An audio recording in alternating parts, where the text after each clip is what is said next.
Good morning, students. Today we start our second chapter in the macroeconomics.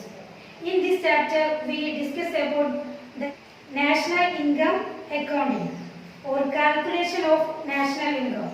How to calculate national income and what are the things included in the national income accounting. ഇന്നത്തെ നമ്മുടെ class macro എക്കണോമിക്സിന്റെ പാഠത്തിലെ second chapter ആണ്. National income accounting, ദേശീയ വരുമാനം കണക്കാക്കൽ എന്ന് പറയുന്ന second chapter ആണ് നമ്മൾ ഇന്ന് തുടങ്ങാൻ പോകുന്നത്. ഈ ചാപ്റ്ററിൽ പ്രധാനമായിട്ടും നമ്മൾ ഡിസ്കസ് ചെയ്യുന്നത് നാഷണൽ ഇൻകം അക്കൗണ്ടിംഗ് അഥവാ ദേശീയ വരുമാനം നമ്മൾ എങ്ങനെയാണ് ദേശീയ വരുമാനം കാൽക്കുലേറ്റ് ചെയ്യുക, അതുപോലെ തന്നെ എന്തെല്ലാം കാര്യങ്ങളാണ്, അതല്ലെങ്കിൽ ഏതെല്ലാം കാര്യങ്ങൾ മാത്രമാണ് നമ്മൾ ദേശീയ വരുമാനം കണക്കാക്കുമ്പോൾ അതിൽ നമ്മൾ ഉൾക്കൊള്ളിക്കുന്നത്. ഇത്തരം കാര്യങ്ങളെല്ലാമാണ് ഇന്നത്തെ ഈ ഒരു ക്ലാസ്സിൽ നമ്മൾ ഡിസ്കസ് ചെയ്യാൻ പോകുന്നത്.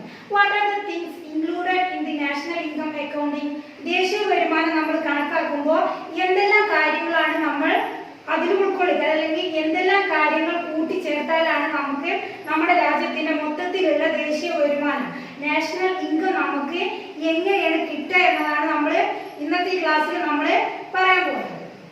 National income is the income of the people in A country during A year, or it is the sum of the money value of total goods and services produced in a country during an year, or the national income is an index of economic growth.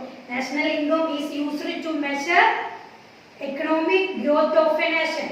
ഒരു രാജ്യത്തിന്റെ ദേശീയ വരുമാനം അതല്ലെങ്കിൽ ആ രാജ്യത്തിന്റെ national income എന്ന് പറയുന്നത് is the sum of all money value of goods and services produced during a year in a country. ഒരു രാജ്യത്തെ ഒരു വർഷം ഉൽപ്പാദിപ്പിക്കുന്ന മുഴുവൻ സാധനങ്ങളുടെയും സേവനങ്ങളുടെയും പണമൂല്യമാണ് എന്ത് നാഷണൽ ഇൻകം എന്ന് പറയുന്നത്. National income is the income of the people in a nation. അതല്ലെങ്കിൽ നമുക്ക് എങ്ങനെ പറയാം, നാഷണൽ ഇൻകം എന്ന് പറയുന്നത് ആ രാജ്യത്തിലെ എല്ലാ ജനങ്ങളുടെയും കയ്യിലുള്ള വരുമാനം, അതല്ലെങ്കിൽ ആ രാജ്യത്തുള്ള മുഴുവൻ ജനങ്ങളുടെയും വരുമാനം കൂട്ടിച്ചേർത്തതാണ് എന്ത് national income. National income is the income of the people in a country during a year. ഒരു വർഷത്തിൽ ആ രാജ്യത്തെ മുഴുവൻ ജനങ്ങളുടെ വരുമാനവും കൂട്ടിച്ചേർത്തതാണ് എന്ത് ആ രാജ്യത്തിന്റെ ദേശീയ വരുമാനം എന്ന് പറയാം. അതല്ലെങ്കിലോ national income is the sum of money value of goods and services produced in a country during a year. ഒരു വർഷത്തിൽ ആ രാജ്യത്ത് ഉൽപ്പാദിപ്പിക്കുന്ന മുഴുവൻ സാധനങ്ങളുടെയും സേവനങ്ങളുടെയും വില, അതാണ് എന്ത് നാഷണൽ ഇൻകം അഥവാ ദേശീയ വരുമാനം എന്ന് പറയുന്നത്. National income used to measure the economic growth of a country, and national income is the index of economic growth. നമ്മുടെ രാജ്യത്തിന്റെ വളർച്ച, സാമ്പത്തിക വളർച്ച എത്രത്തോളം ഉണ്ടെന്ന് നമുക്ക് മനസ്സിലാക്കി തരുന്നത്, അല്ലെങ്കിൽ നമ്മുടെ രാജ്യം സാമ്പത്തിക പുരോഗതി കൈവരിച്ചിട്ടുണ്ടോ ഇല്ലേ എന്ന് നമുക്ക് മനസ്സിലാക്കാൻ കഴിയുന്നത് ഇതിലൂടെയാണ്, നാഷണൽ ഇൻകത്തിലൂടെയാണ്. നമ്മുടെ രാജ്യത്തിന്റെ നാഷണൽ ഇൻകം ഇൻക്രീസ് ചെയ്യുമ്പോൾ അതിൽ നമുക്ക് എന്ത് മനസ്സിലാക്കാം, നമ്മുടെ രാജ്യം എക്കണോമിക്കലി ഡെവലപ്പ് ചെയ്തുകൊണ്ടിരിക്കുകയാണ്. അതല്ല നമ്മുടെ രാജ്യത്തിന്റെ നാഷണൽ ഇൻകം ഡിക്രീസ് ചെയ്തുകൊണ്ടിരിക്കുകയാണെങ്കിൽ അതിൽ നമ്മൾ എന്താണ് മനസ്സിലാക്കുക, നമ്മുടെ രാജ്യം എക്കണോമിക്കലി അണ്ടർ ഡെവലപ്ഡ്, അല്ലെങ്കിൽ എക്കണോമിക്കലി അത്ര ഡെവലപ്മെന്റ് ഒന്നും കൈവരിച്ചിട്ടില്ല എന്നാണ് നമ്മൾ മനസ്സിലാക്കേണ്ടത്. അപ്പൊ നമ്മൾ പറഞ്ഞു national income is the income of the people in A country during A year. ആ ഒരു രാജ്യത്തിലെ ജനങ്ങളുടെ മുഴുവൻ വരുമാനമാണ് എന്ത് ദേശീയ വരുമാനം എന്ന് പറയുന്നത്. അപ്പൊ ഒരു രാജ്യത്തെ ജനങ്ങളുടെ വരുമാനം എന്ന് പറയുന്നത് എന്താണ്, അതിന് നമ്മൾ എന്താ പറയാ, ഒരു വ്യക്തിയുടെ വരുമാനമാണെങ്കിൽ അതിന് നമ്മൾ പേഴ്സണൽ ഇൻകം എന്ന് പറയും. അപ്പൊ ഒരു വ്യക്തിയുടെ കയ്യിലുള്ള വരുമാനം ഉണ്ടാകും. വ്യക്തിയുടെ കയ്യിലുള്ള വരുമാനം എന്ന് പറഞ്ഞാൽ വ്യക്തിയുടെ കയ്യിൽ നിന്ന് രണ്ട് രീതിക്ക് വരുമാനങ്ങളുണ്ട്. ഒന്ന് അയാളുടെ ഇൻവെസ്റ്റ്മെന്റ് ആയിട്ടുണ്ടാവും, അതല്ല പിന്നെന്തുണ്ടാവും, ഒന്ന് അയാളുടെ ഡിസ്പോസിബിൾ ഇൻകം ആയിട്ടുണ്ടാവും. അപ്പോ ഒരു വ്യക്തിയുടെ വരുമാനത്തെയാണ് നമ്മൾ എന്ത് പറയുന്നത്, personal income. Personal income means the income of the person. ഒരു വ്യക്തിയുടെ വരുമാനത്തെയാണ് നമ്മൾ എന്ത് പറയുന്നത്, പേഴ്സണൽ ഇൻകം എന്ന് പറയുന്നത്. ഇനി പേഴ്സണൽ ഡിസ്പോസിബിൾ ഇൻകം എന്ന് പറഞ്ഞാലോ, ആ വ്യക്തി സാധനങ്ങളും സേവനങ്ങളും വാങ്ങിക്കാൻ വേണ്ടി എത്ര പണം ചെലവഴിക്കുന്നോ അതിനെയാണ് നമ്മൾ എന്ത് പറയാം, personal disposable income. Personal disposable income means the income spent by the consumer for buying or purchasing goods and services. സാധനങ്ങളും സേവനങ്ങളും വാങ്ങി ഉപയോഗിക്കാൻ വേണ്ടിയിട്ട് ഒരു വ്യക്തി ചെലവഴിക്കുന്ന പണത്തെയാണ് എന്ത് പറയാ, പേഴ്സണൽ അപ്പോൾ ആ വ്യക്തിയുടെ ഇൻവെസ്റ്റ്മെന്റ് എന്ന് പറഞ്ഞാൽ എന്തായിരിക്കും? Investment is the savings of the person. ആ ഒരു വ്യക്തിയുടെ സേവിങ്സ്, അയാളുടെ സമ്പാദ്യമാണ് അയാളുടെ സേവിങ്സ് എന്ന് പറയുന്നത്. അപ്പോൾ ഒരു വ്യക്തിയുടെ വരുമാനം എന്ന് പറഞ്ഞാല് അയാളുടെ സേവിങ്സും അതുപോലെ തന്നെ അയാളുടെ സാധനങ്ങളും സേവനങ്ങളും വാങ്ങി ഉപയോഗിക്കാൻ വേണ്ടിയിട്ട് ചെലവഴിച്ച പണം, ഇത് രണ്ടും കൂടി ചേർന്നതാണ് എന്ത്? പേഴ്സണൽ ഡിസ്പോസിബിൾ ഇൻകം എന്ന് പറയുന്നത്. അപ്പോൾ national income means the personal income of all the people in A nation. ആ ഒരു രാജ്യത്തിലെ മുഴുവൻ ജനങ്ങളുടെ വരുമാനവും കൂട്ടിച്ചേർത്തതാണ് എന്ത്? ദേശീയ വരുമാനം എന്ന് പറയുന്നത്. അപ്പോൾ ഒരു വ്യക്തിയുടെ വരുമാനമാണെങ്കിൽ നമ്മൾ അതിനെ പേഴ്സണൽ ഇൻകം എന്ന് പറയും. ഇനി ഈ ദേശീയ വരുമാനം നമ്മൾ കണക്കാക്കുമ്പോൾ ഒരു വ്യക്തിയുടെ വരുമാനമാണ് നമ്മൾ പറഞ്ഞത്. ഈ വ്യക്തി സാധനങ്ങളും സേവനങ്ങളും വാങ്ങി ഉപയോഗിക്കാൻ വേണ്ടിയിട്ട് ചെലവഴിക്കുന്നുണ്ടാവും. അപ്പൊ ആ വ്യക്തി എന്തെല്ലാം സാധനങ്ങൾ വാങ്ങിക്കാനാണ് ഈ പണം ചെലവഴിക്കുന്നത്, അതൊക്കെ നമ്മൾ നാഷണൽ ഇൻകത്തിൽ കാൽക്കുലേറ്റ് ചെയ്യും. ആ വ്യക്തി വേണമെങ്കിൽ കൺസ്യൂമർ ഗുഡ്സ് പർച്ചേസ് ചെയ്യുന്നുണ്ടാവും, അതുപോലെ തന്നെ ഇന്റർമീഡിയറ്റ് ഗുഡ്സിന് നമ്മൾ ഇതില് നാഷണൽ ഇൻകം കാൽക്കുലേറ്റ് ചെയ്യുമ്പോൾ നമ്മൾ അത് ഉൾക്കൊള്ളിക്കണം. കാരണം വ്യക്തിയുടെ വരുമാനം മാത്രമല്ല, അതിന്റെ കൂടെ നമ്മളിപ്പോ നമ്മുടെ രാജ്യത്ത് ബ്രിഡ്ജ്, റോഡ്, റെയിൽവേ ഇതിന്റെ ഒക്കെ പണി നടക്കുമ്പോഴും അതിന് വേണ്ടിയിട്ടുള്ള പണം എവിടുന്നാണ് പോകുന്നത്? നമ്മുടെ രാജ്യത്തിന്റെ വരുമാനത്തിൽ നിന്ന് തന്നെയാണ് അതൊക്കെ നമ്മൾ ഉപയോഗിച്ചുകൊണ്ടിരിക്കുന്നത്. അപ്പോ മൊത്തത്തിൽ നമ്മുടെ രാജ്യത്ത് എന്തെല്ലാം സാധനങ്ങൾ പ്രൊഡ്യൂസ് ചെയ്യുന്നുണ്ടോ, ഗുഡ്സ് ആൻഡ് സർവീസ്, ഏതെല്ലാം സാധനങ്ങളും സേവനങ്ങളും പ്രൊഡ്യൂസ് ചെയ്യുന്നുണ്ടോ അതിന്റെ മുഴുവനായിട്ടുള്ള പണമൂല്യത്തെയാണ് നമ്മൾ ദേശീയ വരുമാനം അഥവാ നാഷണൽ ഇൻകം എന്ന് പറയുന്നത്. National income is the sum of the money value of goods and services produced in a country during a year. ഒരു വർഷത്തിൽ ഒരു രാജ്യം ഉൽപ്പാദിപ്പിക്കുന്ന മുഴുവൻ സാധനങ്ങളുടെയും സേവനങ്ങളുടെയും പണമൂല്യമാണ് എന്ത്? ദേശീയ വരുമാനം എന്ന് പറയുന്നത്. ദേശീയ വരുമാനം നമ്മൾ കണക്കാക്കുമ്പോൾ അതിൽ ഉൾക്കൊള്ളിക്കുന്ന കാര്യങ്ങളാണ് എന്തൊക്കെയാ? Final goods, intermediate goods, capital goods, depreciation, stock and flow variable, inventory, investment and transfer payment. ഇത്രയും കാര്യങ്ങൾ എന്തെല്ലാം ആണെന്നും ഇത് ഓരോന്നും എങ്ങനെ കാൽക്കുലേറ്റ് ചെയ്യാമെന്നുമാണ് ഇന്നത്തെ ക്ലാസ്സിൽ നമ്മൾ പറയാൻ പോകുന്നത്. അതിലെ first one, final goods. Final goods are used for final consumption and it is not used for further production. Final goods എന്ന് പറഞ്ഞാൽ it is used for final consumption. നമുക്ക് കൺസ്യൂമേഴ്സിനെ അന്തിമമായിട്ട് അല്ലെങ്കിൽ കൺസ്യൂമേഴ്സിന് നേരിട്ട് ഉപയോഗിക്കാൻ കഴിയുന്ന രീതിയിലുള്ള ഗുഡ്സ് ആണ്. കൺസ്യൂമേഴ്സിന് നേരിട്ട് ഉപയോഗിക്കാൻ കഴിയുന്ന വസ്തുക്കൾക്കാണ് എന്ന് പറയുക ഫൈനൽ ഗുഡ്സ് എന്ന് പറയുക. Final goods are used for final consumption. അന്തിമ ഉപയോഗത്തിന് വേണ്ടിയിട്ട് ഉപയോഗിക്കുന്ന സാധനങ്ങൾക്ക് പറയുന്ന പേരാണ് final goods. For example food items, cloth, school bag, chappal, ഇതൊക്കെ നമ്മൾ ഉപയോഗിക്കുന്ന pen, book, pencil, food items, bag, shoe, നമ്മുടെ ഡ്രസ്സ്, ഇതെല്ലാം എന്തിന് എക്സാമ്പിൾസ് ആണ്? ഫൈനൽ ഗുഡ്സിന് ഉദാഹരണമാണ്. Final goods means is used for final consumption for the consumers. കൺസ്യൂമേഴ്സിനെ നേരിട്ട് ഉപയോഗിക്കാൻ കഴിയുന്നതും and it is not used for further production.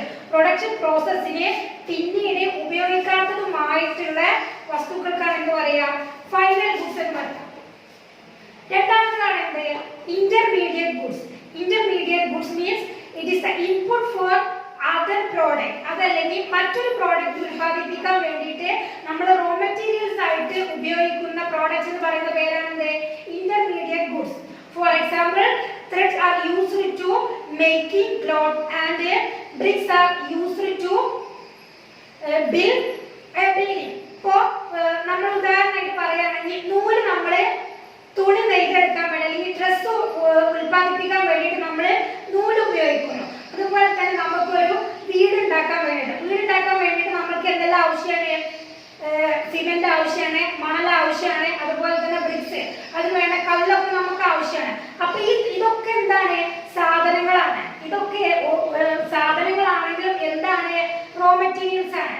മറ്റൊരു ഗുഡ്സ് പ്രൊഡ്യൂസ് ചെയ്യാൻ വേണ്ടിയിട്ട് നമ്മൾ ഉപയോഗിക്കുന്ന റോ മെറ്റീരിയൽസിനാണ് നമ്മൾ എന്ത് പറയാ? ഇന്റർമീഡിയറ്റ് ഗുഡ്സ് എന്ന് പറയാം. ഇന്റർമീഡിയറ്റ് എന്ന് പറഞ്ഞാല് ഇടനിലക്കാരനായിട്ട് പ്രവർത്തിക്കുക. ഇന്റർമീഡിയറ്റ് എന്ന് പറഞ്ഞാല് രണ്ടിന്റെ ഇടയിൽ ഉണ്ടാകുന്ന വസ്തുക്കൾ. Intermediate goods are used to input for other product or it is the raw materials of producing another good, മറ്റൊരു വസ്തു പ്രൊഡ്യൂസ് ചെയ്യാൻ വേണ്ടിയിട്ട് നമ്മൾ ഇൻപുട്ട് ആയിട്ട് റോ മെറ്റീരിയൽ ആയിട്ട് ഉപയോഗിക്കുന്ന സാധനങ്ങൾക്ക് പറയുന്ന പേരാണ് എന്ത്? Intermediary goods. Next one capital goods. What do we mean capital goods? Capital goods means goods once produced and it can be again used to production. ഒരിക്കൽ നമ്മൾ പ്രൊഡക്ഷൻ നടത്തിയിട്ട് അതേ വസ്തുക്കൾ തന്നെ വീണ്ടും പ്രൊഡക്ഷന് വേണ്ടിയിട്ട് ഉൽപാദനത്തിന് വേണ്ടിയിട്ട് ഉപയോഗിക്കുകയാണെങ്കിൽ അത്തരം വസ്തുക്കൾക്ക് അല്ലെങ്കിൽ അത്തരം ഗുഡ്സിന് നമ്മൾ പറയുന്ന പേരാണെന്ത്? Capital goods. For example factory, building, machineries, road, seaport, ഇതെല്ലാം എന്തിന് എക്സാമ്പിൾസ് ആണ്? ക്യാപിറ്റൽ ഗുഡ്സിന് ഉദാഹരണമാണ്. Capital goods are goods used for production and it can be further using production process. ഒരിക്കൽ നമ്മൾ പ്രൊഡക്ഷന് വേണ്ടി ഉപയോഗിച്ച അതേ വസ്തുക്കൾ തന്നെ വീണ്ടും നമ്മൾ പ്രൊഡക്ഷന് വേണ്ടിയിട്ട് ഉപയോഗിക്കുകയാണെങ്കിൽ അത്തരം വസ്തുക്കൾക്ക് നമ്മൾ പറയുന്ന പേരാണെന്ത്? Capital goods. ഉദാഹരണമായിട്ട് യന്ത്രങ്ങൾ. ഇപ്പോൾ ഒരു മെഷീന്, ഒരു പ്രിന്റിംഗ് പ്രസ്സിലുള്ള മെഷീൻ ആണെങ്കിൽ ഒരിക്കൽ നമ്മൾ പേപ്പർ പ്രിന്റ് ചെയ്തിട്ട് അത് നമ്മൾ ഒഴിവാക്കി കളയുന്നില്ല, വീണ്ടും പേപ്പർ പ്രിന്റിംഗിന് വേണ്ടി നമ്മൾ എന്ത് ചെയ്യുന്നുണ്ട്? അതേ മെഷീൻ തന്നെ ഉപയോഗിക്കുന്നുണ്ട്. അതുപോലെ തന്നെ ഒരു ഫാക്ടറി ബിൽഡിംഗ്, ഏതെങ്കിലും ഒരു ഗുഡ്സിന്റെ പ്രൊഡക്ഷൻ പ്രോസസ്സിന് വേണ്ടിയിട്ട് നമ്മൾ ആ ഫാക്ടറി ബിൽഡിംഗ് ഉപയോഗിച്ചെങ്കിലും വീണ്ടും നമ്മൾ എന്ത് ചെയ്യുന്നുണ്ട്? ആ ബിൽഡിംഗ് നമ്മൾ, ആ ഫാക്ടറി ബിൽഡിംഗ് നമ്മൾ വീണ്ടും ഉപയോഗിക്കുന്നുണ്ട്. അതുപോലെ തന്നെ റോഡ്, ഒരു പ്രൊഡക്ഷൻ പ്രോസസ്സിന്റെ റോ മെറ്റീരിയൽസ് നമ്മൾ ട്രാൻസ്പോർട്ടേഷന് വേണ്ടിയിട്ട് നമ്മൾ റോഡ് ഉപയോഗിച്ച് ആ റോഡ് പിന്നെ നമ്മൾ ഒഴിവാക്കുന്നില്ല, നമ്മൾ വീണ്ടും എന്ത് ചെയ്യുന്നുണ്ട്? ആ റോഡ് തന്നെ വീണ്ടും ഉപയോഗിക്കുന്നുണ്ട്. ഇതെല്ലാം എന്തിന് എക്സാമ്പിൾസ് ആണ്? ക്യാപിറ്റൽ ഗുഡ്സിന് എക്സാമ്പിൾസ് ആണ്. അപ്പോൾ capital goods are used for production and it can be further again used to production. ഉൽപ്പാദിപ്പിക്കാൻ വേണ്ടി, ഉൽപാദന പ്രക്രിയക്ക് വേണ്ടി ഉപയോഗിച്ച വസ്തുക്കൾ വീണ്ടും ഉൽപാദന പ്രക്രിയക്ക് വേണ്ടി ഉപയോഗിക്കുകയാണെങ്കിൽ അത്തരം ഗുഡ്സിന് പറയുന്ന പേരാണ് എന്ത്? Capital goods. Next one depreciation. Depreciation means the wear and tear of capital goods, or it is the loss of the value of capital goods. Depreciation അഥവാ തേയ്മാനം എന്ന് പറയുകയാണെങ്കിൽ ഫിക്സഡ് അസറ്റ്, നിരന്തരമായ തുടർച്ചയായ മൂലധനത്തിന്റെ ഉപയോഗം അതിന്റെ തേയ്മാനത്തിന് കാരണമാകുന്നു, അല്ലെങ്കിൽ തുടർച്ചയായ ഉപയോഗം വസ്തുക്കളുടെ കേടുപാട് സംഭവിക്കുന്നതിന് കാരണമാകും. അതിനെയാണ് നമ്മൾ എന്ത് പറയുന്നത്? ഡിപ്രീസിയേഷൻ എന്ന് പറയുന്നത്. ഇപ്പോ നമ്മുടെ സ്കൂളിന്റെ അസറ്റ് ആണ് എന്ത്? നമ്മുടെ ക്ലാസ് റൂമുകളൊക്കെ എന്താണ്? നമ്മുടെ സ്കൂളിന്റെ അസറ്റ് ആണ്. അപ്പോ അസറ്റ് ഒരു ക്യാപിറ്റൽ ഗുഡ്സ് ആണ് അസറ്റ്. അപ്പൊ നമ്മുടെ സ്കൂളിലെ ബെഞ്ച്, ഡെസ്ക്, ക്ലാസ് റൂമുകൾ, ബിൽഡിംഗ്, ഇതൊക്കെ നമ്മുടെ സ്കൂളിനെ സംബന്ധിച്ചിടത്തോളം എന്താണ്?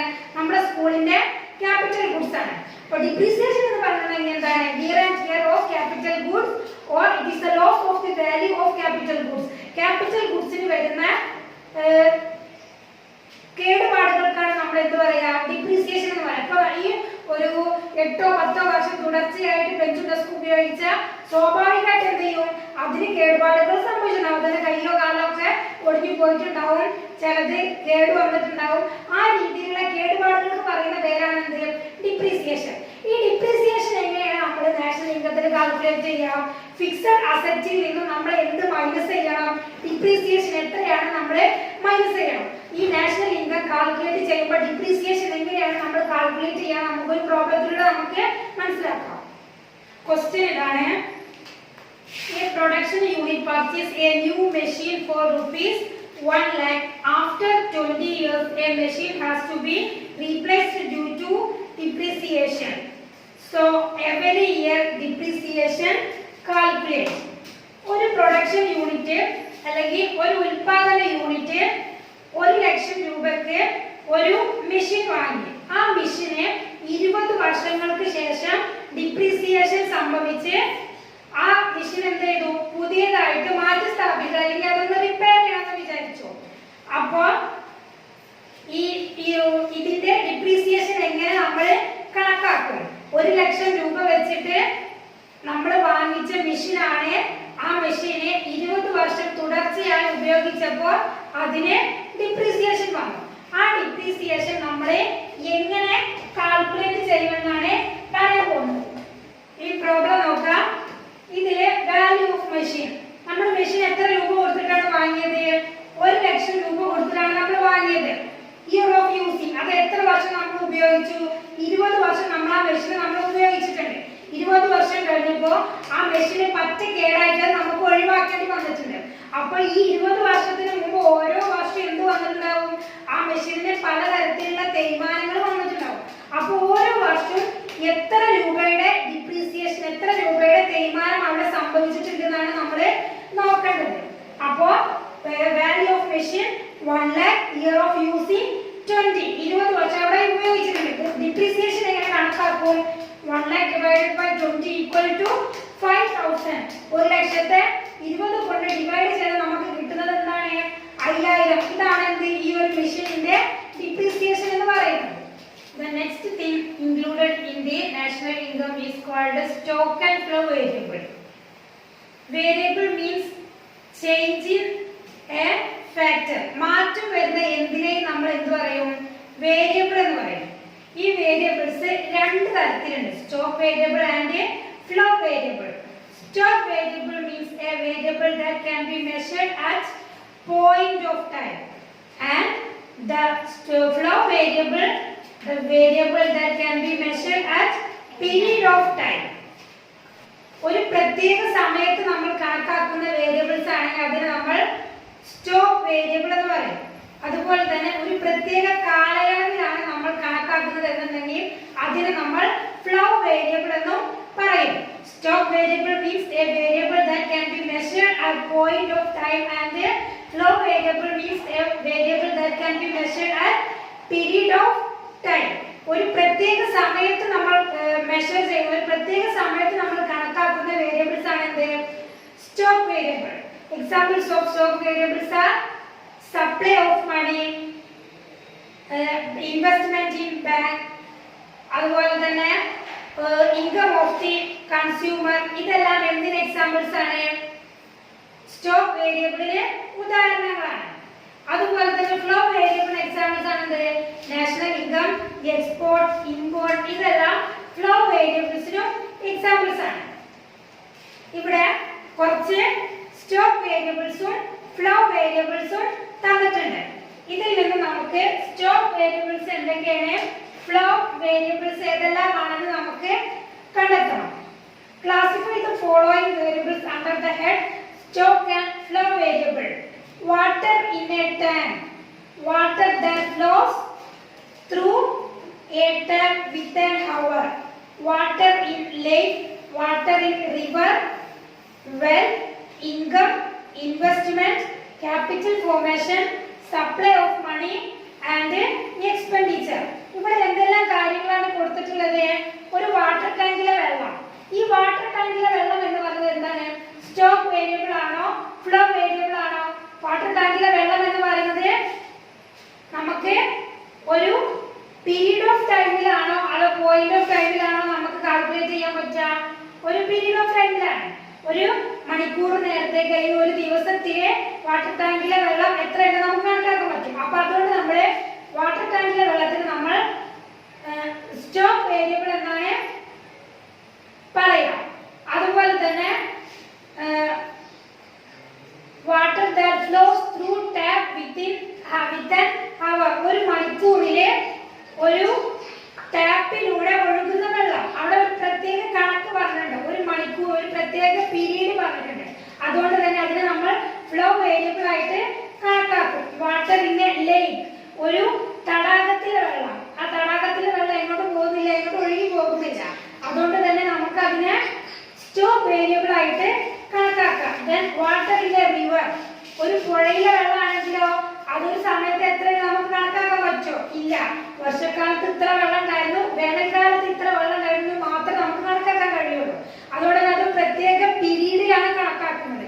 അതുകൊണ്ട് തന്നെ വാട്ടർ ഇൻ എ റിവർ എന്നുള്ളത് എന്താണ്? ഒരു ഫ്ലോ വേരിയബിൾ ആണ്. ദെൻ വെൽത്ത്, സമ്പത്ത് എന്ന് പറയുന്നത് നമുക്ക് ഇങ്ങനെ കണക്കാക്കാൻ പറ്റും, ഒരു പീരീഡ് ഓഫ് ടൈം ആണ്. ഒരു പ്രത്യേക സമയത്ത്, ഒരു പ്രത്യേക സമയത്താണോ അതല്ല ഒരു പ്രത്യേക കാലയളവിലാണ് നമുക്ക് സമ്പത്ത് കണക്കാക്കാൻ പറ്റുക? ഒരു പ്രത്യേക കാലയളവിലാണ് നമുക്ക് കണക്കാക്കാൻ പറ്റുക. 2 വർഷം എന്റെ സമ്പാദ്യം ഇത്ര ഉണ്ടായിരുന്നു, അല്ലാതെ ഒരു വർഷം എന്റെ സമ്പാദ്യം ഇത്ര ഉണ്ടായിരുന്നു അത് ആരും പറയില്ല. അപ്പൊ സമ്പാദ്യം എന്ന് പറയുന്നത് നമ്മൾ കണക്കാക്കുന്നത്, വെൽത്ത് എന്ന് പറയുന്നത് നമ്മൾ കണക്കാക്കുന്നത് എങ്ങനെയാണ്? Period of time. That means wealth is a flow variable. Then income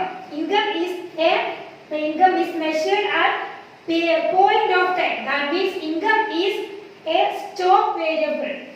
Then investment, capital formation. Investment എന്ന് പറയുന്നത് എന്താണ്? ഒരു സ്റ്റോക്ക് വേരിയബിൾ ആണ്. ക്യാപിറ്റൽ ഫോർമേഷൻ ഒരു മൂലധന സ്വരൂപണം എന്ന് പറയുന്ന ഒരു നിശ്ചിത സമയത്തിനുള്ളിൽ നമുക്ക് പൂർത്തിയാക്കാൻ പറ്റില്ല.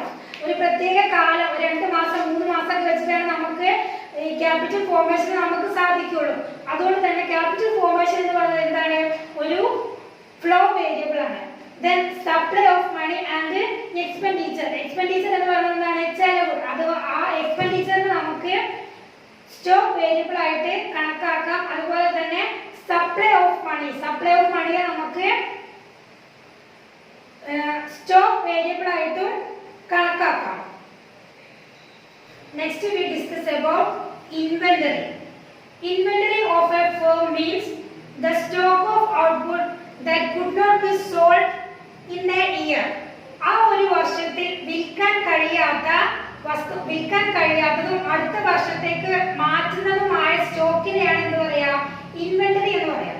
Inventory means or inventory of a firm means the unsold or semi finished goods or raw materials of a firm. കഴിഞ്ഞ വർഷത്തിൽ വിൽക്കാൻ കഴിയാത്തതും അടുത്ത വർഷത്തേക്ക് അവർ കൂട്ടിച്ചേർക്കുന്നതുമായ സെമി ഫിനിഷ്ഡ് ഗുഡ്സ്, അതുപോലെ തന്നെ റോ മെറ്റീരിയൽസ്, ഇതിലെല്ലാമാണ് എന്ത് പറയാ? അടുത്ത വർഷത്തേക്ക് നീക്കി വെച്ചതും കഴിഞ്ഞ വർഷത്തെ വിൽക്കാൻ കഴിയാത്തതുമായ സ്റ്റോക്കിനെയാണ് എന്ത് പറയാ? ഇൻവെന്ററി എന്ന് പറയാം. Inventory means the unsold goods of a firm or semi-finished raw materials of a firm. അപ്പോൾ ഈ വർഷം നമ്മൾ പ്രൊഡക്ഷൻ നടത്താനായിട്ട് ഒരുപാട് റോ മെറ്റീരിയൽസ് നമ്മൾ വാങ്ങിച്ചിട്ടുണ്ടാവും. അതിൽ നമ്മൾ പ്രൊഡക്ഷൻ നടത്തിയതിനു ശേഷം ബാക്കി വന്ന റോ മെറ്റീരിയൽസ് എന്താണ്? ഈ വർഷത്തെ ബാലൻസ് ആണ്. അത് അടുത്ത വർഷത്തേക്ക് മാറുമ്പോൾ അതിനെ നമ്മൾ എന്താ പറയാ? അതിനെ നമ്മൾ ഇൻവെന്ററി എന്നാണ് പറയാ. ഈ ഇൻവെന്ററി ചിലപ്പോൾ എങ്ങനെ ചെയ്യും? അടുത്ത വർഷത്തേക്ക് ഈ വർഷത്തെ ഇൻവെന്ററിയേക്കാൾ അടുത്ത വർഷം ഇൻവെന്ററി കൂടും, അഥവാ സ്റ്റോക്ക് കൂടും. ചിലപ്പോൾ എന്ത് ചെയ്യും? സ്റ്റോക്ക് കുറയും. ഈ സ്റ്റോക്ക് കൂടുന്നതിനാണ് എന്ത് പറയാ?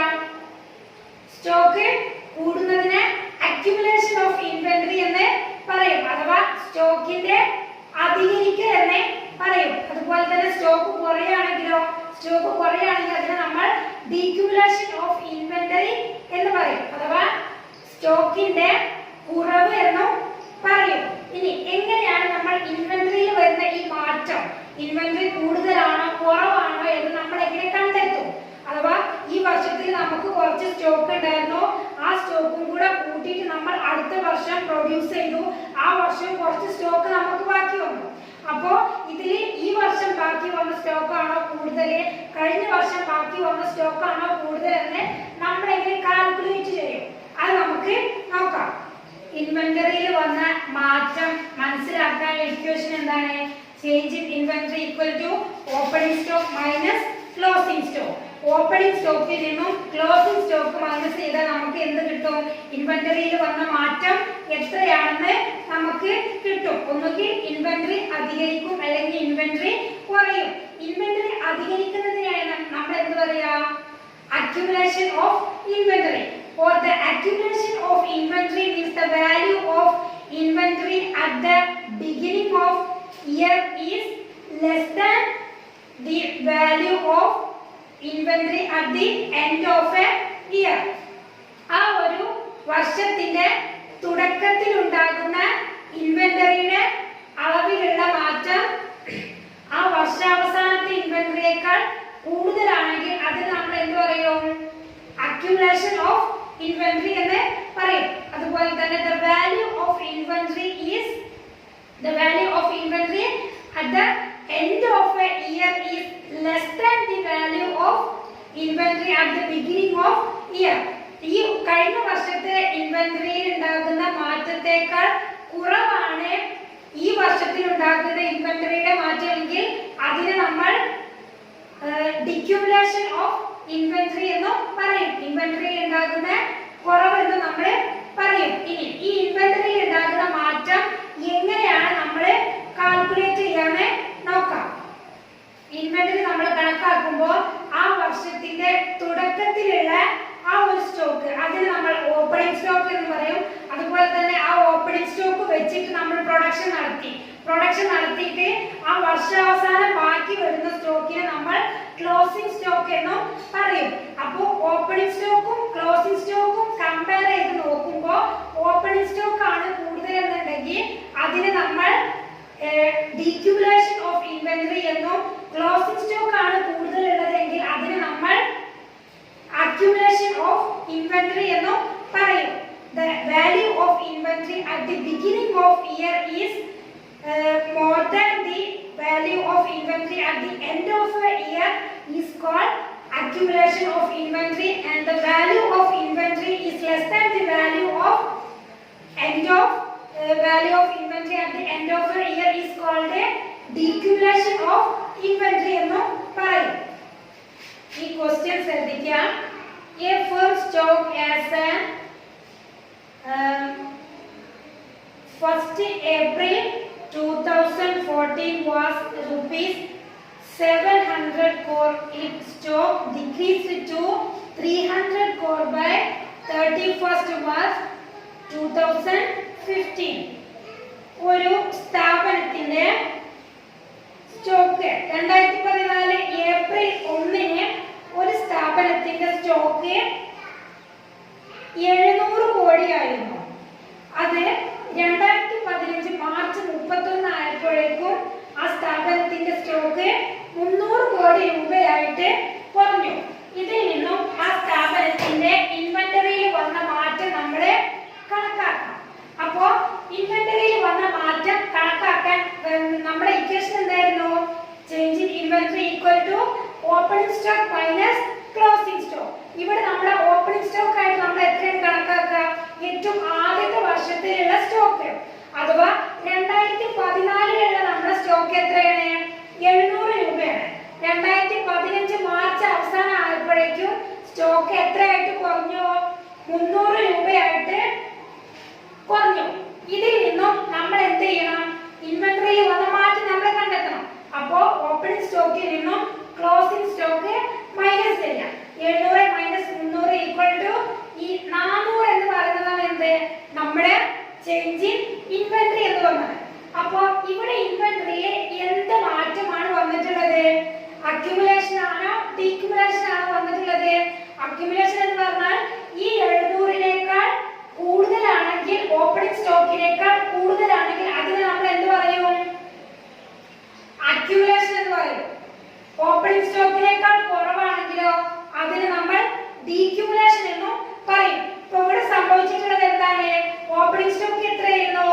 700 രൂപയായിരുന്നു. ക്ലോസിംഗ് സ്റ്റോക്ക് എത്രയായിരുന്നു? 300 രൂപയായിരുന്നു. അപ്പൊ നമ്മൾ ഇൻവെന്ററിയിലെ മാറ്റം നമ്മൾ കണ്ടപ്പോ 400 രൂപയാണ് നമുക്ക് കിട്ടിയത്. അപ്പോ ഈ 700-നേക്കാളും കുറവാണ് എന്ത്? 400. അപ്പൊ ഇവിടെ സംഭവിച്ചിട്ടുള്ള ഇൻവെന്ററിയിലെ ചേഞ്ച് എന്താണ്? ഡീക്യുമുലേഷൻ ഓഫ് ഇൻവെന്ററി. ഇൻവെന്ററിയിലെ കുറവാണ് ഇവിടെ ഈ സ്ഥാപനത്തിന് സംഭവിച്ചിട്ടുള്ളത്. അപ്പോ ഇൻവെന്ററിയിലെ അക്യുമുലേഷൻ ഓഫ് ഇൻവെന്ററി എന്താണെന്നും അതുപോലെ തന്നെ ഡീക്യുമുലേഷൻ ഓഫ് ഇൻവെന്ററി എന്താണെന്നും നമ്മൾ കണ്ടു. Accumulation of inventory means increasing the stock of inventory, and decumulation of inventory means decreasing the stock of inventory. അതുപോലെ തന്നെ planned accumulation of inventory, planned decumulation of inventory, unplanned accumulation of inventory, unplanned decumulation of inventory. ഇത് രണ്ടും എന്താണെന്ന് കൂടെ നമുക്ക് മനസ്സിലാക്കേണ്ടതുണ്ട്. അതിലെ first one planned accumulation of inventory. Planned accumulation of inventory means the deliberate increasing the stock of the firm is called planned accumulation of inventory. ഒരു സ്ഥാപനം അതിന്റെ സ്റ്റോക്കുകൾ ബോധപൂർവം വർദ്ധിപ്പിക്കുകയാണെങ്കിൽ അതിന് നമ്മൾ എന്ത് പറയും? പ്ലാൻ അക്യുമുലേഷൻ എന്ന് പറയും. മുൻകൂട്ടി തീരുമാനിച്ചത് പ്രകാരം ആ ഒരു സ്ഥാപനത്തിന്റെ സ്റ്റോക്ക് അധികരിപ്പിക്കുകയാണെങ്കിൽ അതിന് നമ്മൾ പ്ലാൻ അക്യുമുലേഷൻ എന്ന് പറയും. Plan accumulation means the deliberate increasing the stock of a firm. അതുപോലെ തന്നെ plan decumulation of inventory. Plan decumulation of inventory means the deliberate decreasing the stock of firm. ആ സ്ഥാപനത്തിന്റെ ഇൻവെന്ററി ബോധപൂർവം കുറയ്ക്കുകയാണെങ്കിൽ, അല്ലെങ്കിൽ മുൻകൂട്ടി തീരുമാനിച്ചത് പ്രകാരം ആ ഒരു സ്ഥാപനത്തിന്റെ സ്റ്റോക്ക് നമ്മൾ കുറയ്ക്കുകയാണെങ്കിൽ അതിന് നമ്മൾ എന്ത് പറയും? പ്ലാൻ decumulation of inventory എന്നും പറയും. അതുപോലെ തന്നെ unplanned accumulation of inventory and unplanned decumulation of inventory. Unplanned accumulation of inventory means unexpected increase in the stock of goods due to increase in sales. Sales അഥവാ വിൽപ്പനയിൽ വർധനവ് ഉണ്ടായതുകൊണ്ട് ആ ഒരു സ്ഥാപനത്തിന്റെ സ്റ്റോക്ക് അധികരിക്കുക, അൺഎക്സ്പെക്റ്റഡ് ആയിട്ട് ആ സ്ഥാപനത്തിന്റെ സ്റ്റോക്ക് വർദ്ധിക്കുകയാണെങ്കിൽ അതിന് നമ്മൾ അൺപ്ലാൻ അക്യുമുലേഷൻ ഓഫ് ഇൻവെന്ററി എന്ന് പറയും. നമ്മൾ മുൻകൂട്ടി യാതൊരു പ്ലാനും നമ്മൾ ചെയ്തിട്ടില്ല. നമ്മളുടെ പ്ലാൻ അല്ലാതെ യാന്ത്രികമായിട്ട് അല്ലെങ്കിൽ സ്വാഭാവികമായിട്ട് ഇൻവെന്ററി അപ്രതീക്ഷിതമായിട്ട് ഉയർന്നിട്ടുണ്ടെങ്കിൽ അതിന് നമ്മൾ അൺപ്ലാൻ അക്യുമുലേഷൻ ഓഫ് ഇൻവെന്ററി എന്ന് പറയും, അഥവാ unexpected increase in the stock of inventory. അതുപോലെ തന്നെ unplanned decumulation of inventory means the unexpected decrease in the stock of inventory. അപ്രതീക്ഷിതമായിട്ട് സ്റ്റോക്കിൽ എന്തെങ്കിലും നമ്മുടെ പ്രൊഡക്ഷനിലോ എന്തെങ്കിലും ലോസ് സംഭവിച്ചിട്ടുണ്ടെങ്കിൽ അത് സ്റ്റോക്കിന്റെ ഡിക്രീസിന് കാരണമാകും. അത്തരത്തിൽ എന്തെങ്കിലും കുറവ് സംഭവിച്ചത് കൊണ്ട് സ്റ്റോക്ക് കുറയുകയാണെങ്കിൽ നമ്മൾ മുൻകൂട്ടി പ്ലാൻ ചെയ്തത് പ്രകാരമല്ലാതെ സ്റ്റോക്ക് കുറയുകയാണെങ്കിൽ അതിന് നമ്മൾ എന്ത് പറയും? അൺപ്ലാൻ ഡീക്യുമുലേഷൻ ഓഫ് ഇൻവെന്ററി എന്നും പറയും. Next we discuss about transfer payment. Transfer payment means the unilateral payment without rendering any services, or the transfer payment made by an individual, institution or government to another individual, another government and another institution without rendering any services. Transfer payment എന്ന് പറഞ്ഞാൽ നമ്മൾ തിരിച്ച് പ്രതിഫലം നമ്മൾ പ്രതീക്ഷിക്കാതെ മറ്റൊരു വ്യക്തിക്ക് വേണ്ടിയോ ഒരു സ്ഥാപനത്തിന് വേണ്ടിയോ അല്ലെങ്കിൽ മറ്റൊരു ഗവൺമെന്റിന് വേണ്ടിയോ ചെയ്തു കൊടുക്കുന്ന സേവനങ്ങൾക്ക് പറയുന്ന പേരാണ് ട്രാൻസ്ഫർ പേയ്മെന്റ് എന്ന് പറയുന്നത്. ട്രാൻസ്ഫർ പേയ്മെന്റിന് എക്സാമ്പിൾസ് ആണ് widow pension, old age pension, scholarship, അതുപോലെ തന്നെ ഡൊണേഷൻ. ഇതെല്ലാം ട്രാൻസ്ഫർ പേയ്മെന്റിന് ഉദാഹരണങ്ങളാണ്. വാർദ്ധക്യ പെൻഷൻ, വിധവ പെൻഷൻ, വിവിധ തരത്തിലുള്ള സ്കോളർഷിപ്പുകള്, സബ്സിഡികള്, അതുപോലെ തന്നെ സംഭാവനകൾ, ഡൊണേഷൻസ്, ഇതെല്ലാം ട്രാൻസ്ഫർ പേയ്മെന്റ്സിന് ഉദാഹരണങ്ങളാണ്.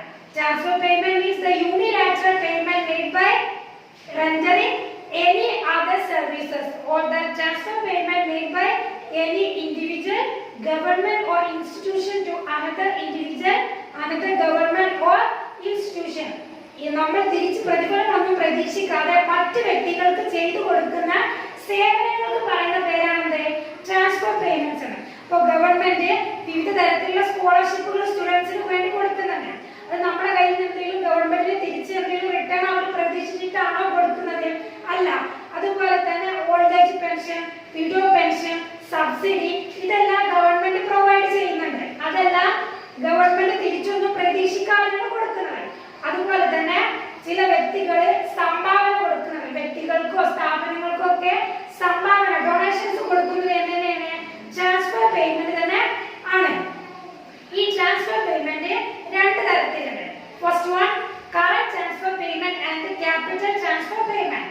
അതിലെ current transfer payment, current transfer payment is the transfer payment used to current expenditure. നമ്മൾ ഉപയോഗിക്കുന്ന കറന്റ് ആയിട്ട് നമുക്ക് എന്ത് ആവശ്യങ്ങളാണോ ഉള്ളത് അത്തരത്തിലുള്ള ട്രാൻസ്ഫർ പേയ്മെന്റുകൾക്ക് പറയുന്ന പേരാണ് current transfer payment. What are the examples of current transfer payment? Subsidy, scholarship, taxes, ഇതെല്ലാം കറന്റ് ട്രാൻസ്ഫർ പേയ്മെന്റ്സിന് ഉദാഹരണങ്ങളാണ്. അതുപോലെ തന്നെ capital transfer payment. Capital transfer payment means the transfer payment used for capital formation. Capital ഫോർമേഷന് വേണ്ടി അല്ലെങ്കിൽ മൂലധന സ്വരൂപത്തിന് വേണ്ടിയിട്ട് നമ്മൾ കൈപ്പറ്റുന്ന ട്രാൻസ്ഫർ പേയ്മെന്റുകൾക്ക് പറയുന്ന പേരാണ് capital transfer payment. Capital transfer payment is used for capital formation and current transfer payment is used for current expenditure. Then അടുത്ത നമുക്ക് മനസ്സിലാക്കേണ്ട മറ്റൊരു ടൈമാണ് net factor income from abroad. Net factor income from abroad is the difference between factor income from abroad and factor income to abroad. നമുക്കറിയാം നമ്മുടെ രാജ്യത്തുള്ള ഒരുപാട് ആളുകൾ വിദേശ രാജ്യങ്ങളിൽ പോയി ജോലി ചെയ്യുന്നുണ്ട്. അതുപോലെ തന്നെ വിദേശ രാജ്യങ്ങളിലുള്ള ഒരുപാട് ആളുകൾ നമ്മുടെ രാജ്യത്ത് എന്ത് ചെയ്യുന്നുണ്ട്? ജോലി ചെയ്യുന്നുണ്ട്.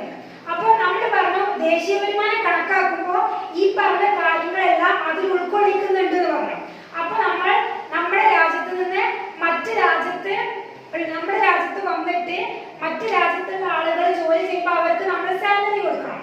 ആ സാലറി നമ്മൾ എങ്ങനെ കണക്കാക്കുക? അതുപോലെ തന്നെ മറ്റു രാജ്യത്തിൽ പോയിട്ട് നമ്മുടെ രാജ്യത്തുള്ള ഒരുപാട് ആളുകൾ വിദേശ രാജ്യങ്ങളിൽ പോയിട്ട് ജോലി ചെയ്യുന്നുണ്ട്. അവർക്ക് അവിടുത്തെ ഗവൺമെന്റ് എന്ത് ചെയ്യും? അവർക്ക് അതിനുള്ള സാലറി വേജസ് കൊടുക്കും. അത് നമ്മൾ നമ്മുടെ നാഷണൽ ഇൻകം കാൽക്കുലേറ്റ് ചെയ്യുമ്പോൾ നമ്മൾ കാൽക്കുലേറ്റ് ചെയ്യും. അപ്പോൾ നമ്മുടെ രാജ്യത്തുള്ള ആളുകൾ മറ്റു രാജ്യങ്ങളിൽ പോയി ജോലി ചെയ്യുമ്പോൾ അതിൽ നിന്ന് കിട്ടുന്ന വരുമാനം നമ്മൾ എന്താ പറയാ? Net factor income from abroad എന്ന് പറയാം. അബ്രോഡിൽ നിന്നും നമുക്ക് കിട്ടുന്ന വരുമാനം അതിന് നമ്മൾ net factor income from abroad എന്ന് പറയും. അതുപോലെ തന്നെ വിദേശികളായ ഒരുപാട് ആളുകൾ നമ്മുടെ രാജ്യത്ത് ജോലി ചെയ്യുന്നുണ്ട്. അവർക്ക് നമ്മൾ കൊടുക്കുന്ന സാലറി നമ്മൾ എന്ത് പറയും? Net factor income to abroad എന്ന് പറയും. അത് നമ്മുടെ രാജ്യത്ത് നിന്ന് മറ്റൊരു രാജ്യത്തേക്ക് പോകുന്ന പണമാണ്. അതുകൊണ്ട് തന്നെ അതിന് നമ്മൾ net factor income to abroad എന്ന് പറയും. അപ്പോൾ ദേശീയ വരുമാനം കാൽക്കുലേറ്റ് ചെയ്യുമ്പോൾ അതിൽ നമ്മൾ ഇൻക്ലൂഡ് ചെയ്യുന്ന ടേം എന്ന് പറയുന്നത് net factor income from abroad എന്ന് പറയുന്നതാണ്. അപ്പൊ ഈ net factor income from abroad നമ്മൾ എങ്ങനെ കണ്ടെത്തുക? വിദേശീയരായ ആളുകൾ നമ്മുടെ രാജ്യത്ത് വന്ന് ജോലി ചെയ്യുമ്പോൾ അവർക്ക് കിട്ടുന്ന ശമ്പളത്തിൽ നിന്നും എന്ത് മൈനസ് ചെയ്യണം? നമ്മുടെ രാജ്യത്തുള്ള ആളുകൾ വിദേശ രാജ്യങ്ങളിൽ പോയി ജോലി ചെയ്യുമ്പോൾ അവർക്ക് അവിടെ നിന്നും കിട്ടുന്ന വരുമാനത്തെ മൈനസ് ചെയ്താൽ കിട്ടുന്നതാണ് എന്ത്? Net factor income from abroad. Net factor income from abroad is equal to factor income from abroad minus factor income to abroad. നമ്മുടെ രാജ്യത്തിൽ നിന്നും പുറത്തേക്ക് പോകുന്ന വരുമാനത്തിൽ നിന്നും പുറത്തുള്ള രാജ്യത്തിൽ നിന്നും നമ്മുടെ രാജ്യത്തേക്ക് വരുന്ന വരുമാനത്തെ മൈനസ് ചെയ്താൽ നമുക്ക് കിട്ടുന്നതാണ് എന്ത്? Net factor income from abroad. ഇത്രയും കാര്യങ്ങളാണ് ദേശീയ വരുമാനം കണക്കാക്കുമ്പോൾ നമ്മൾ അതിൽ ഉൾക്കൊള്ളിക്കേണ്ട കാര്യങ്ങൾ. ഇനി ഇതിന്റെ അടുത്ത ക്ലാസ്സിൽ നമുക്ക് ദേശീയ വരുമാനം കണക്കാക്കുന്ന 3 മെത്തേഡ്സ് ഉണ്ട്. ആ മെത്തേഡ്സ് എന്തെല്ലാമാണെന്ന് അടുത്ത ക്ലാസ്സിൽ നമുക്ക് ഡിസ്കസ് ചെയ്യാം. ഇന്നത്തെ ക്ലാസ്സിൽ നമ്മൾ പ്രധാനമായും ഡിസ്കസ് ചെയ്യുന്നത് എന്തെല്ലാം കാര്യങ്ങളായിരുന്നു? What do mean by national income? National income means it is the total income of the people in a country during a year, or national income is the money, sum of the money value of goods and services produced in a country during a year. ഒരു വർഷത്തിൽ ഒരു രാജ്യം ഉൽപ്പാദിപ്പിക്കുന്ന മുഴുവൻ സാധനങ്ങളുടെയും സേവനങ്ങളുടെയും ആകെ തുകയ്ക്ക് പറയുന്ന പേരാണ് എന്ത്? നാഷണൽ ഇൻകം അഥവാ ദേശീയ വരുമാനം എന്ന് പറയുന്നത്. അടുത്ത നമ്മൾ പറഞ്ഞെന്തായിരുന്നു? ദേശീയ വരുമാനം കാൽക്കുലേറ്റ് ചെയ്യുമ്പോൾ അതിൽ നമ്മൾ എന്തെല്ലാം കാര്യങ്ങൾ ഉൾക്കൊള്ളിക്കുമെന്നാണ്. What are the things included in the calculation of national income? First one, finished goods, consumer goods, intermediate goods, capital goods, അതുപോലെ തന്നെ stock and flow variable, depreciation, inventory, net factor income from abroad. ഇത്രയും കാര്യങ്ങളാണ് നമ്മൾ ഇന്നത്തെ ക്ലാസ്സിൽ പ്രധാനമായിട്ടും discuss ചെയ്യുന്നത്. ഇതിന്റെ കണ്ടിന്യൂഷൻ ആയിട്ട് വരുന്ന ഒരു 2 പ്രോബ്ലംസ് ഉണ്ട്. അത് പറയാം, അത് നോട്ടിൽ വർക്ക്ഔട്ട് ചെയ്യണം. Okay, thank you.